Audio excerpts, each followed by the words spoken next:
In today's video, I'm going to teach you how to set up HubSpot CRM for your small business. We're breaking this down step by step, making it simple and approachable, even if you're new to the platform. First, open up your browser and head over to the trial guide for HubSpot's Sales Hub Professional. It's the starting point where you'll get access to a range of features intended to help streamline your business processes. Once you're on the HubSpot page, look towards the top right corner of your screen. You'll see a settings icon or the word Settings. This is your control center where you can configure the specifics of your HubSpot setup. Clicking here will take you into a variety of options.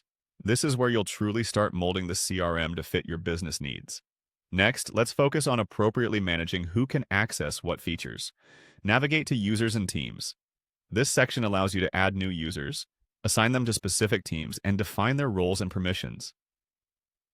It's crucial to customize this according to your team's structure. The importance of setting defined roles can't be overstated, as it provides clarity for your team and keeps your operations transparent and efficient. Continuing on, locate the CRM option within the Settings menu. Click here, and you'll begin organizing how your customer relationships are managed. This section will enable you to customize different aspects of your CRM, which can be quite beneficial for maintaining your customer data. After you've reviewed your CRM settings, go ahead and click on Contacts. In this section, you'll start managing and organizing all contact data. It's important to ensure that this information is up to date and correctly segmented, as having a well-maintained contact list can significantly enhance your outreach and marketing effectiveness. With your contacts configured, the next goal is the CRM option again. Clicking on CRM will guide you towards viewing and organizing your customer data, which remains crucial for maintaining strong relationships with your clients. Here you can make any additional adjustments you find necessary for your contact management strategy. Now, let's delve into Deals.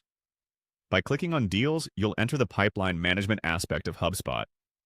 This is where you track sales deals, understanding their current status, and managing the process from prospect to closed deal. Setting this up efficiently can provide insights into your sales performance and help predict future earnings. Throughout all these steps, remember to save your settings regularly. Customizing your CRM in line with your business processes can enhance productivity and help leverage data for strategic decisions. With HubSpot CRM setup complete, you're one step closer to strengthening your business's customer relationships and overall success. Thanks for watching, and happy organizing!